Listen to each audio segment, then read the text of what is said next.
saia na frente da sua concorrência com um curso completo que te ensinará a bombar suas redes sociais e sua marca de maneira simples e prática, mesmo que não tenha nenhuma experiência com design. Não perca essa oportunidade e venha se atualizar com a gente. Faça logo sua inscrição. E pensamentos e conectados com memórias anteriores começam a te dar estados de alerta.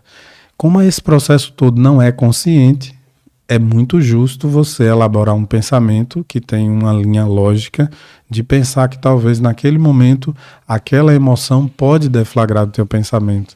Mas na verdade, a única questão que houve é que você não teve consciência. E ainda a gente, não só você, nenhum de nós temos consciência total de tudo que a nossa mente inconsciente elabora. Como que a gente avança nisso, expandindo o foco da consciência? Nesses exercícios de elaboração, inclusive mental.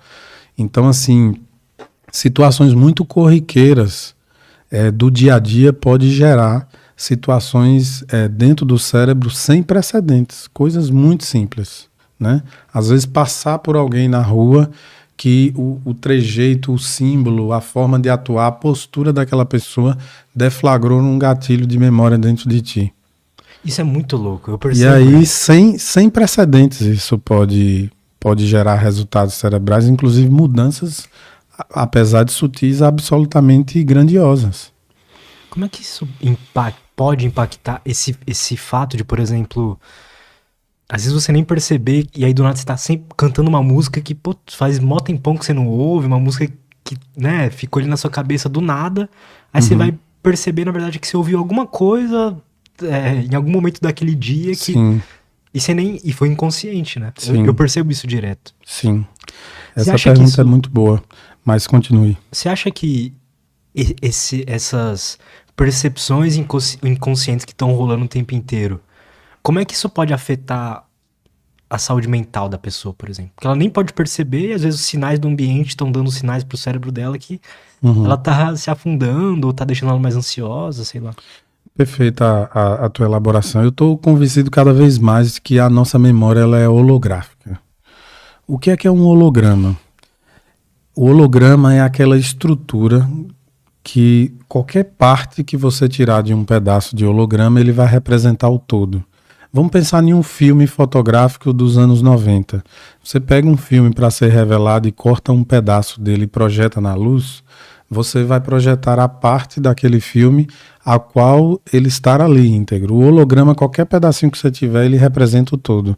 É como se você pegasse um pedaço do filme de revelar lá da Kodak dos anos 90 e qualquer pedacinho que você projetar, ele vai representar a foto por inteiro.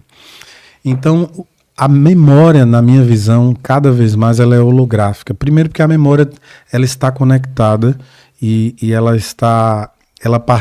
várias áreas do cérebro participam de um processo para você resgatar uma memória. Várias.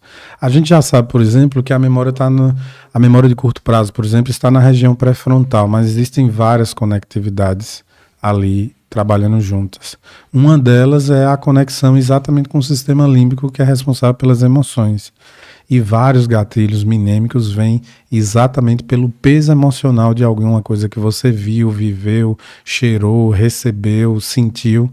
E quanto mais peso afetivo tem, um registro especial e cada vez maior vai ter lá dentro da tua memória. Voltando para a tua pergunta, para fechar esse raciocínio, a tua mente inconsciente ela é capaz de selecionar o que você suporta ter consciência. Como assim? A sua mente inconsciente é capaz de criar um crivo, um bloqueio, uma porteira para liberar ou impedir que você tenha acesso a determinadas memórias. Sem dúvida. E o critério é muito simples. Você está preparado emocionalmente? Se a mente inconsciente avaliar que não, você não terá acesso a essa memória, apesar dela ser sua. É um mecanismo de proteção. Imagine você. Cara, então é uma autenticação de duplo fator. Ou você prova que você tem capacidade consciente e amplitude, e você também tem que provar que não só a amplitude. mas que você tem estrutura emocional para tal.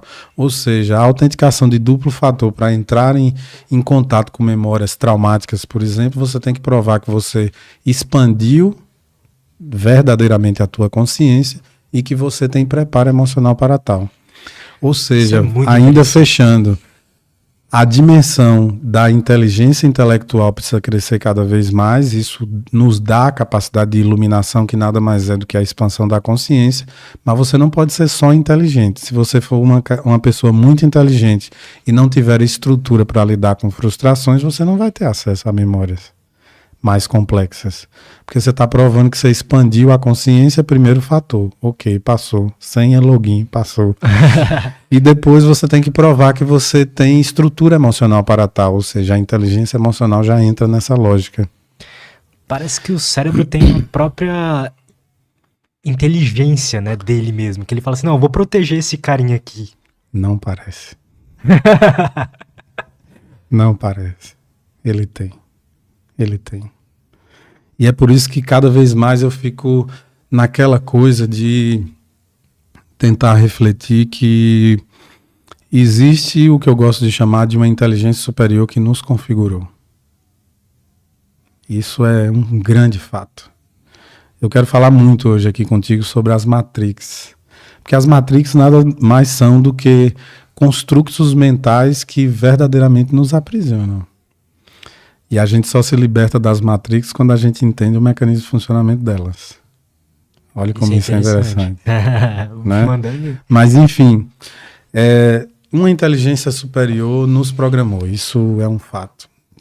O que faz você pensar dessa forma? A primeira delas é que nós temos um comportamento, por mais inteligente que seja, por mais situações inovadoras na nossa sociedade que a gente cria, são meras reproduções da natureza. Tudo que o homem criou que parece ser uma inovação, se você for buscar na natureza com expertise, você vai encontrar um exemplo superior, com mais minúcia, com mais simplicidade e com mais eficiência de funcionamento. Vou lhe dar um exemplo atual.